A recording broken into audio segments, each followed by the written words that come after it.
Tuloy ang investigasyon sa mga tila Chinese Army uniform na natagpuan sa Pogo Hub sa Porac sa Pampanga. Pero sabi ng AFP, ayaw nitong magdulot ng panik dahil posible ring props lang ang mga ito na ginagamit sa pang-i-scam. Nakatutok si Chino Gaston.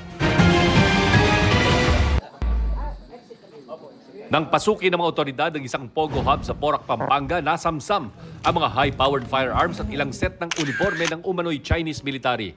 Ang digital camouflage, ang disenyo ng mga uniforme na merong mga butones na may tatak na PLA na tingin ng mga otoridad ay initials ng People's Liberation Army, ang puwersang militar ng China. Ang Armed Forces of the Philippines maingat pa sa pagsasalita tungkol sa mga natagpuang uniforme. PAOK is already conducting its investigation. No, so for the part of the AFP, we will be supporting in the manner of yung concern natin, which is national security. And with the uniforms that were seen, these are all parts of evidences at hand.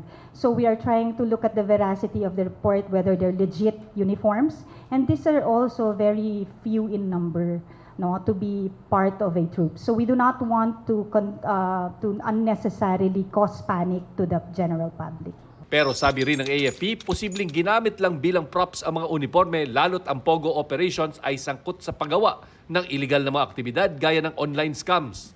What is happening is there is a increase in the monitored unusual incidents perpetuated by the presence of Chinese nationals.